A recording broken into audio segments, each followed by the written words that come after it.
오늘 읽은 본문을 중심으로 교회여 주 안에 서라라는 제목으로 말씀의 은혜를 나눕니다. 본문은 사도 바울이 빌립보 성도들에게 깊은 사랑과 관심을 표현하며 권면하는 말씀입니다. 오늘 본문에 앞서서 빌립보서 3장 20절에서 21절에는 성도들이 땅에 시민권이 있는 것이 아니라 하늘에 있고 그리스도가 재림할 때 영광스러운 몸으로 변화하고 영광스러운 유업을 그들이 받게 될 거라 말씀하고 있습니다. 그리고 이어서 그러므로라고 시작하는 본문은 하나님 자녀들, 하늘의 시민권자들, 주님의 재림을 기다리며 그 영광에 참여하는 성도들과 교회가 어떻게 신앙의 삶을 살아야 하는지 권면하는 말씀입니다. 본문 1절을 함께 읽어볼까요? 시작. 그러므로 나의 사랑하고 사모하는 형제들, 나의 기쁨이요 면류관이 사랑하는 자들아, 이와 같이 주 안에 서라. 아멘. 바울은 빌립보 성도들을 자신의 기쁨이요 면류관이라 칭하며 주 안에 서라라고 말합니다. 이 말은 너희는 천국의 시민들이니 주님 안에서 흔들리지 말고 굳게 서라는 거예요.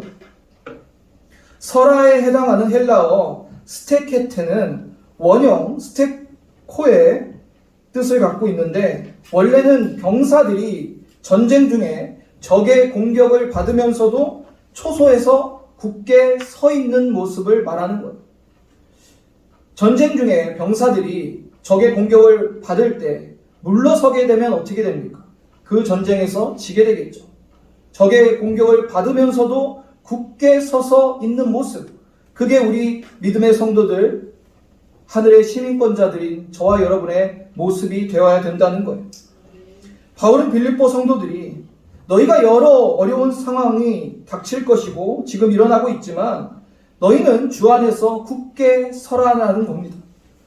하나님이 세상으로부터 부르시고 천국의 시민권자로 택하신 그리고 하늘의 유업이 있는 너희들은 어떠한 도전에서도 이 믿음에 흔들리지 않고 주 안에 굳게 서야 된다는 권면입니다.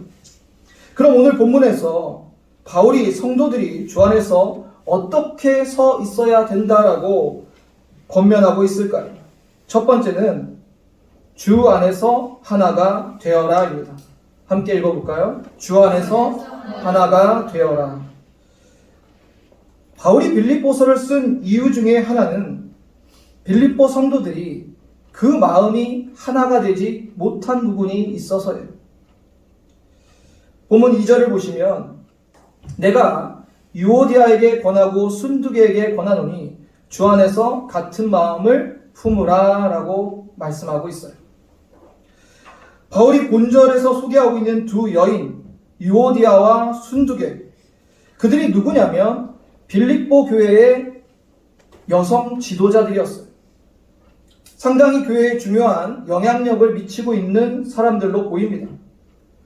빌립보 교회가 옷감 장사 루디아의 집에서 시작된 것으로 볼 때 빌립보 교회는 여자 성도님들의 헌신과 영향력이 상당히 있었을 걸로 보입니다. 그런데 빌립보 교회의 중요한 여성 리더였던 유오디아와 순두계가 무슨 연유에서든지 둘이 불신과 반목을 하고 있다는 거예요. 정확한 이유는 성경에 나와 있지 않아요. 그러나 이 두 여성 리더가 서로 반목하고 불신하고 있다면 그 교회가 평안할 수 있겠습니까? 만약 우리 아가페 교회에 여전도의 회장님과 권사의 회장님이 서로 싸워요. 서로 불신하고 반목을 겪고 있어요. 그럼 우리 교회가 사역을 잘 담당할 수 있겠습니까? 교회가 평안할 수 있겠어요? 그럴 수 없을 것입니다. 분열이 일어나고 화합하지 못할 것입니다. 사실 교회 안에 여러 성격과 가치관이 다른 사람들이 모입니다. 각자 자라온 환경도 틀리고 가치관도 틀리고 성격도 틀려요. 생각도 다 다릅니다. 그러나 우리는 하나가 돼야 됩니다. 우리가 하나가 될 수 있는 이유가 무엇입니까? 바로 예수님 때문입니다. 각양각색의 사람들이 모여 있지만 우리는 다 예수 그리스도의 한 피를 받은 형제 자매입니다. 또한 예수님의 한 몸으로서 나의 생각, 나의 뜻이 아닌 교회의 머리 대신 예수님의 뜻대로 한 마음으로 행해야 되는 거예요. 그러므로 바울은 예수 안에서 이 두 일꾼이 같은 생각, 같은 마음, 같은 뜻을 가져야 된다라고 권면하고 있는 거예요. 여러분, 오늘날 교회가 얼마나 하나가 되지 못하는 줄 아십니까? 특히 세대 간에 하나를 이루지 못해요. 유오디아와 순두개처럼 기성세대와 다음 세대가 서로 이해하지를 못하고 있어요. 요즘 MZ세대 들어보셨죠? 1980년대 초부터 2000년대 초까지 출생한 밀레니얼 세대, 그리고 1990년대 중반부터 2000년대 초반에 출생한 Z세대를 통칭하는 말입니다. 디지털 환경에 익숙한 MZ세대는 스마트폰을 매우 잘 사용하고 최신 트렌드나 남과 다른 이색적인 경험을 추구하는 특징이 있습니다. 또한 개인의 행복을 최우선시하고 SNS를 통한 어떤 사회 활동과 영향력을 발휘하는 주체입니다. 그래서 정치인들과 기업인들은 하나같이 MZ세대를 잡기 위해서 그들을 위한 정책과 전략을 내세우고 있습니다. 세상은 MZ세대를 관심을 갖고 그들의 마음을 얻기 위해서 정책과 전략을 내세우고 있는데, 교회는 오히려 이러한 MZ세대를 잃어버리고 있어요. 여러분, 주위에 MZ세대가 교회 안에 많이 있습니까? 많지 않아요. 과거에는요, 교회 안에 학생들과 어린이들의 그 웃음소리가 끊이지 않았어요. 저 어렸을 때만 해도 교회에 가면 주일학교 학생들이 막 바글바글 했습니다. 앉을 자리가 없을 정도. 그런데 요즘에는요, 주일학교 학생들이 너무 귀해요. 교회학교 학생들이 없는 교회도 많이 있습니다. 왜 그들을 교회에서 보기 쉽지 않을까요? 뭐 여러 이유가 있겠지만, 교회가 그 다음 세대를 품고 그들을 이해하고 그들에게 맞는 신앙교육과 믿음에 대해서 전하고 가르치지 못했기 때문이라고 저는 생각합니다. 저부터도 교회에서 자라왔기 때문에 어떤 교회의 전통이나 문화에 익숙합니다. 교회에서 쓰는 언어에도 익숙해요. 그런데 MZ세대들이 보기에는 그러한 것들이 어색하고 불편하고 이해가 안 될 때가 있을 거예요. 저도 나이가 많지는 않지만 20, 30대 젊은 후배 사역자들을 보면 도저히 이해가 안 될 때가 많아요. 라떼 얘기하는 게 꼰대라고 하는데, 저 때는요, 저희 원로 목사님 세대는 더 했겠지만, 담임 목사님이 무슨 말씀하시면 그냥 따르고 순종하는 게 맞다라고 여기고 그렇게 사역을 했어요. 근데 요즘에 젊은 사역자들은 왜라고 질문합니다. 목사님 왜요? 왜 그렇게 해야 되는데요? 저는 그 모습을 보면서 좀 놀랐어요. 어떻게 그렇게 질문을 할 수 있을까? 그런데 사실은 MZ세대들의 특징이 뭐냐면, 본인이 이해가 되고 납득이 되면 더 열심히 해요. 더 창의적으로, 더 자신의 어떤 역량을 발휘합니다. 근데 그냥 이게 맞아, 이대로 해 라고 강요하고 억압하면 그들은 더 움직이지 않습니다. 제가 경험한 바는 그래요. 그래서 교회의 전통적인 거에 익숙한 성도들은 어떤 예배 형식이라든지 어떤 우리가 무언가를 할 때 하던 대로, 해오던 대로 그것이 더 좋다라고 여겨요. 오늘 아침에도 원로 목사님이 그런 말씀을 하시는 거예요. 오늘 이따가 저희 여전도회 회장, 남전도회 회장, 우리 교사들이 임명장을 줄 건데, 왜 A4 사이즈의 큰 임명장으로 하지, 왜 A5 작은 임명장으로 했냐라고 하시는 거예요. 그게 익숙하시고 그게 좋다라고 여기실 수 있죠. 근데 저는 작은 임명장도 저는 괜찮다고 생각해요. 오히려 임명장이 크면 저는 그게 더 좀 불편하고 그게 더 좀 그래요. 그래서 저는 그렇게 선택을 했는데, 이렇게 다른 거예요. 그렇지만 중요한 본질은 뭡니까? 임명장의 사이즈가 중요한 게 아니라 하나님께서 나에게 주신 그 봉사의 직에 대한 내 마음과 태도가 더 중요한 거죠. 그런데 우리는 전통적인 내가 생각하고 내가 해왔던 게 다 익숙하고 그것이 맞다라고 여기면서 우리의 다음 세대들에게 그걸 그렇게 강요하거나 그렇게 해야 된다라고 말하면 우리의 다음 세대들은 받아들이기가 어려워요. 이유를 분명히 얘기해 줘야 돼요. 그래서 우리 교회 안에서도 이 다음 세대 간의 소통이 너무 중요하다고 생각합니다. 제 목회 철학의 중요한 첫 번째가 소통이에요. 저는 성도님들과 소통하고 싶고 성도님들과 교회의 모든 일에 함께 동역하고 싶어요. 결코 목사 혼자서 교회를 이끌어가는 것이 아닙니다. 여러분, 문화와 생각이 다른 다음 세대라 할지라도 내가 자라온 성격과 내 배경과 다르다 할지라도 그들을 이해하고 우리가 정말 예수 그리스도 안에서 하나가 되어야 됩니다. 이해가 안 된다고, 받아들여지지 않는다고 반목하고 갈등하면 될까요? 그럴 수 없습니다. 교회는 주 안에서 하나가 되어야 됩니다. 우리가 하나가 되어야 되는 이유는 다른 것 아니에요. 예수 그리스도의 몸된 교회를 세우기 위해서입니다. 나의 자존심이나 나의 기준이 교회를 세우는 것이 아닙니다. 사랑하는 성도님들, 아무리 내 성격과 환경, 문화가 다른 세대, 또한 나와 가치관과 배경이 다른 사람이라 할지라도 우리에게는 너무나 중요한 하나의 공통점이 있습니다. 바로 예수 그리스도를 주로 모신 형제 자매라는 거예요. 저는 혼자 자랐기 때문에 어렸을 때 이렇게 친구 집에 자주 놀러 갔어요. 그러면 이렇게 형제가 있는 친구 집에 놀러 가면 굉장히 부러웠던 점이, 놀이터에서 이렇게 놀다가 다툼이 일어나면 형제들끼리 똘똘 뭉쳐요. 그래서 그 형제들끼리 막 같이 싸워주고 같이 막 하는 거 보고 부러웠어요. 저는 그런 형제가 없으니까. 여러분, 세상이 우리를 향해 도전하고 우리를 공격한다면 교회의 형제 자매들은 더 똘똘 뭉쳐서 하나가 돼야 돼요. 우리가 사분오열되고 서로 반목하고 분열되어 있으면 결코 세상의 그런 악한 영의 도전과 공격을 넉넉히 이겨나가기가 어렵습니다. 우리는 예수의 모혈 한 피 받은 형제 자매입니다. 우리 세상이 교회를 향한 영적 도전과 끝없는 공격을 해올 거예요. 그럴수록 우린 더 하나가 되어야 됩니다. 요한복음 17장에 우리 주님이 말씀하셨습니다. 요한복음 17장 21절을 보시면 함께 읽어볼까요? 시작. 아버지여, 아버지께서 내 안에 내가 아버지 안에 있는 것 같이 그들과 하나가 되어 우리 안에 있게 하사 세상으로 아버지께서 나를 보내신 것을 믿게 하옵소서. 아멘. 예수께서는 성부와 성자가 상호 내주하신 같이 그 관계처럼 교회가 서로 하나가 되어 주 안에 있기를 말씀하셨어요. 그 관계가 성교회 또한 토대가 된다라는 말씀입니다. 여러분, 교회가 하나가 되지 않고 교회 안에서 분란이 있고 싸움이 있으면 어떻게 세상이 교회를 보고 하나님의 사랑을 알고 복음을 알 수 있겠습니까? 그렇다면 교회는 어떠한 선교도 사명도 감당할 수 없을 것입니다. 바울은 빌립보 성도들에게 서로 반목하고 있는 유오디아와 순두개가 하나가 될 수 있도록 기도하고 도우라고 성도들에게 부탁합니다. 바울은 그들의 잘못을 지적하면서도 그들이 자신의 동역자이며 내가 그들을 신뢰하고 있음을 드러내고 있습니다.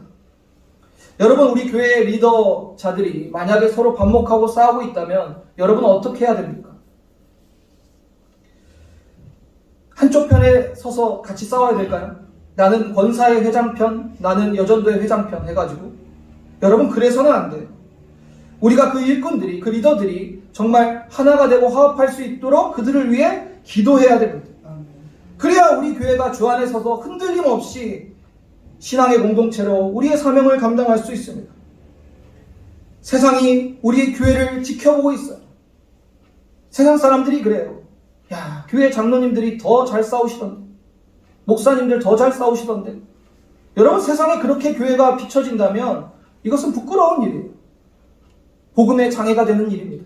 우리 교회가 이 관평동 지역에서 정말 아가페 교회는 사랑하는 교회, 서로 하나 된 교회, 성도들이 서로를 위해 섬겨주고 기도하는 교회, 이렇게 소문이 나야 되지 않겠습니까? 사랑하는 성도님들, 주 안에서 하나가 되시기를 바랍니다. 내 지체들과 내 생각이 다르고 입장이 다르다고 성격이 다르다고 그들과 반목하거나 다투지 마십시오. 나 개인보다는 주님의 몸된 교회를 세우는 것이 더 우선되는 우리가 그런 존재임을 기억하시는 저와 여러분 되었으면 좋겠습니다. 아멘. 두 번째는 주 안에서 항상 기뻐하라입니다. 함께 읽어볼게요. 시작. 주 안에서 항상 기뻐하라. 아멘.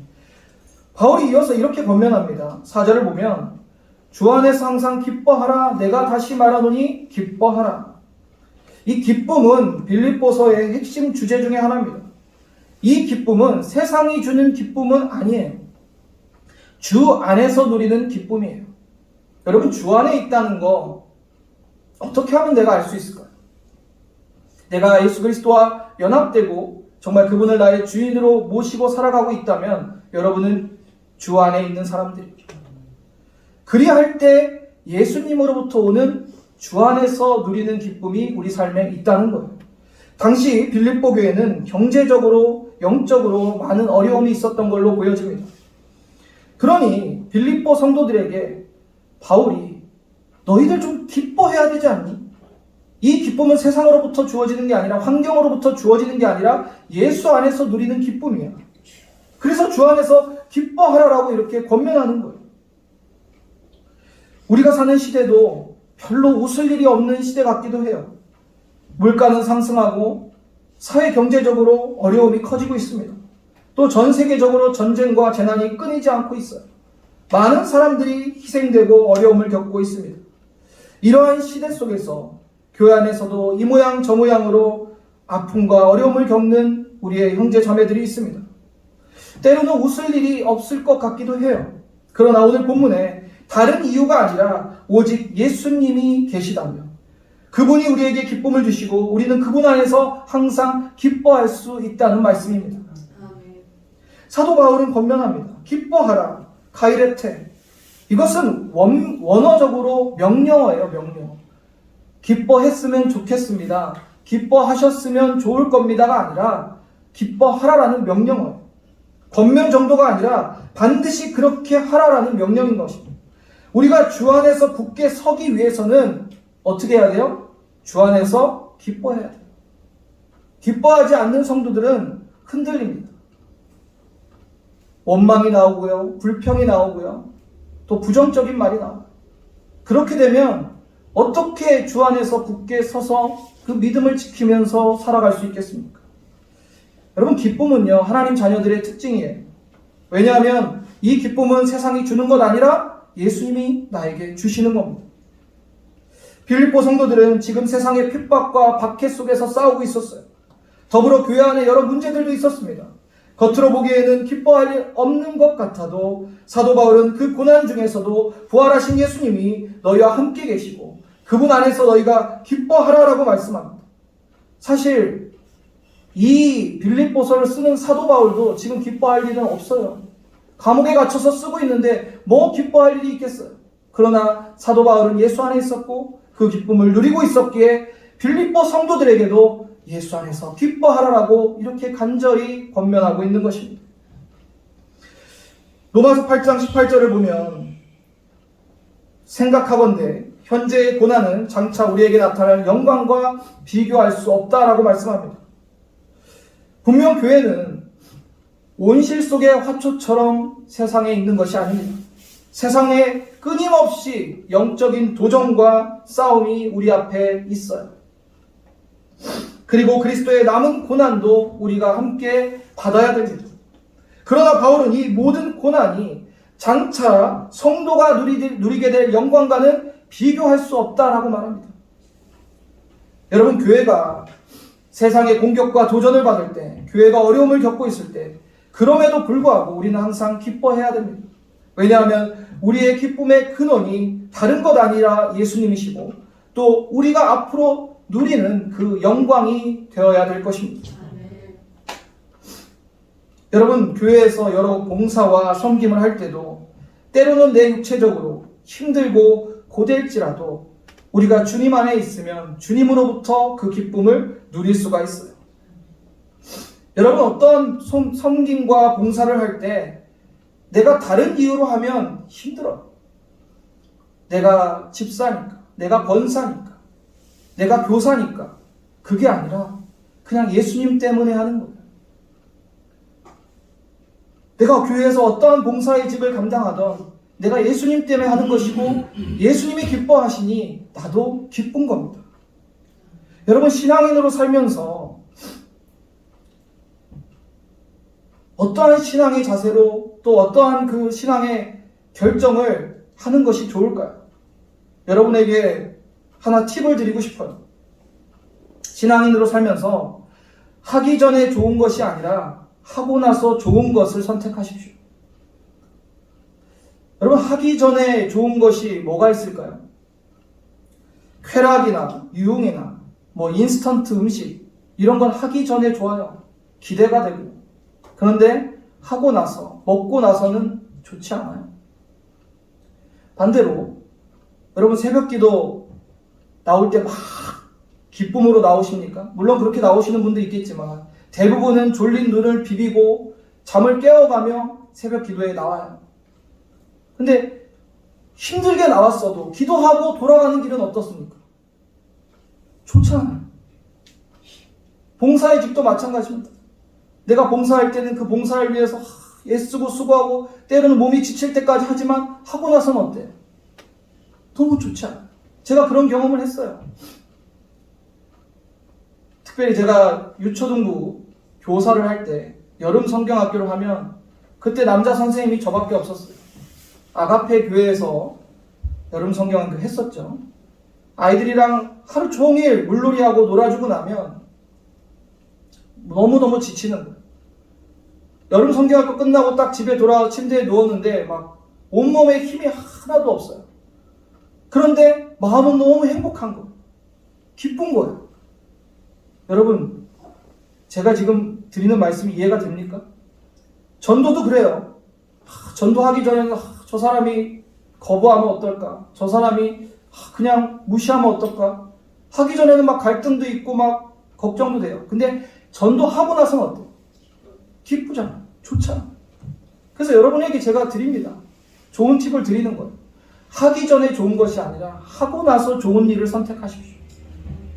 그럼 그것이 예수님이 기뻐하는 일이고 예수님 때문에 한 그 일은 우리의 진정한 기쁨이 되는 것입니다. 우리의 사역의 이유와 목적은 오직 예수 그리스도가 되어야 됩니다. 그래서 본문에 바울은 기쁨의 근원 되시는 예수 안에서 항상 기뻐하라라고 권면하고 있는 것입니다. 사랑하는 성도님들, 여러분은 영원한 생명을 소유한 자들이에요. 그렇다면 이 땅의 삶, 그 인생만 바라보는 것이 아니라 이 땅에서의 고난은 잠깐이지만 영원한 영광이 우리에게 있다는 것을 기억하고 어떠한 고난과 도전이 와도 우리의 주님이신 예수님 안에서 항상 기뻐하며 살아가는 아가페 교회 성도님들 되시기를 주님의 이름으로 축원합니다. 세 번째 바울의 권면입니다. 함께 읽어보겠습니다. 시작. 주 안에서 감사로 기도하라. 빌립보 성도들에게 당면한 여러 문제들과 염려가 많았을 것입니다. 그 염려는 근심을 더욱 크게 만들고 성도들을 무력하게 하고 종국의 마귀의 시험에 빠지게 할 수 있습니다. 그래서 사도 바울은 이 염려의 해결책이 기도임을 말하고 있는 거예요. 여러분, 염려가 될 때, 우리가 걱정이 찾아올 때, 근심될 때 무엇 해야 됩니까? 기도해야 돼요. 기도. 바울은 염려가 떠오를 때 지속적으로 기도하라고 합니다. 그리고 그 기도는 먼저 감사하고 너희의 필요를 아뢰라 라고 말씀해요.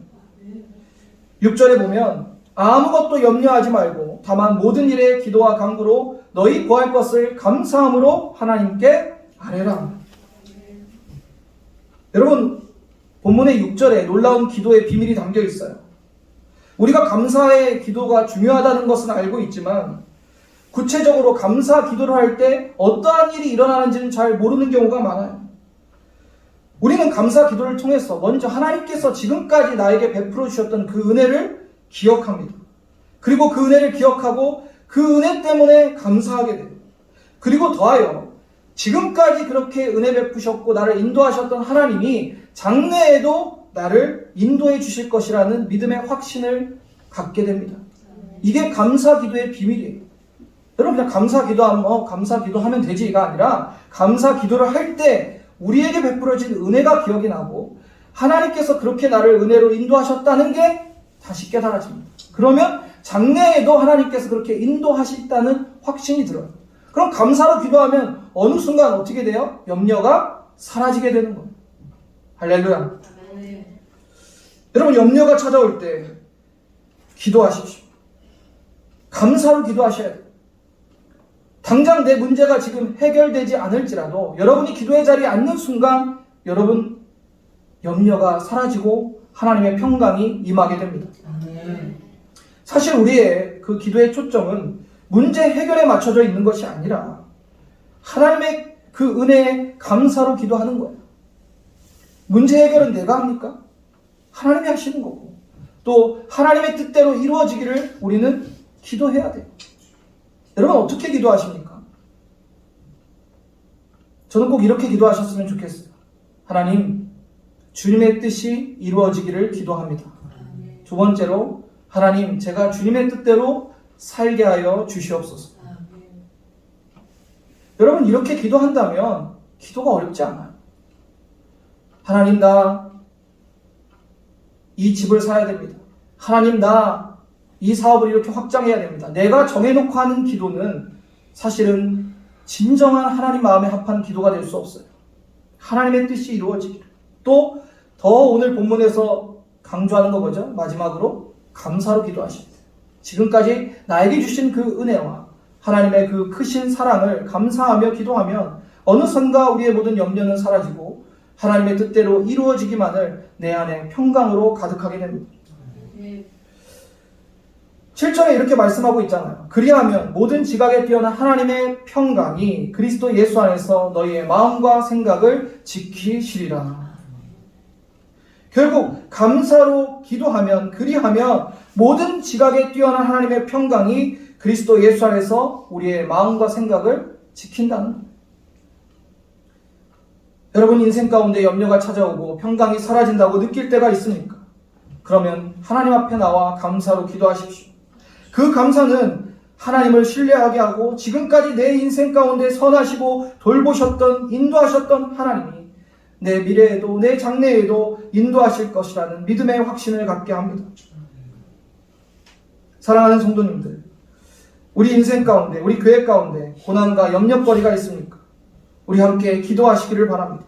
주님을 믿고 주 안에서 감사로 기도할 때 우리의 모든 필요와 우리의 삶과 우리의 인생을 한눈에 보고 계신 하나님께서 하나님의 평강으로 우리의 마음과 생각을 지키시고 인도하실 것입니다.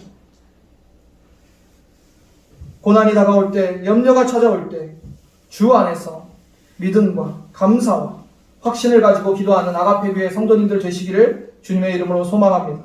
아멘. 오늘 본문의 사도 바울의 권면은 주님의 모든 교회가 주목해야 될 말씀입니다. 바울은 교회 안에 굳게 서라 말씀하고 주님이 교회에게 주신 사명을 잘 감당해야 된다 권면합니다. 세상에 여러 영적 도전과 공격이 있습니다. 교회 안에 이해 차이와 갈등도 있을 수 있어요. 그러나 우리는 주 안에서 하나가 돼야 되고 우리가 하나가 될 때 주님이 주신 사명을 잘 감당할 수 있음을 말씀하고 있습니다. 세 가지 한번 다시 기억했으면 좋겠어요. 첫째, 주 안에서 하나가 되어라. 둘째, 주 안에서 기뻐하라. 셋째, 주 안에서 감사로 기도하라. 사랑하는 성도님들, 오늘 본문의 말씀이 빌립보 교회뿐만 아니라 아가페 교회에게 주시는 하나님의 말씀으로 받으시길 바랍니다. 우리 교회가 주 안에서 굳게 서기를 원하시는 주님의 간절한 소원이 오늘의 본문에 담겨 있습니다. 바울의 기도처럼 우리 아가페 교회가 주 안에서 바로 서 있기를 원합니다. 굳게 서서 주님이 다시 오늘 그날까지 의의 열매가 가득한 우리 아가페 교회가 되기를 주님의 이름으로 축원합니다.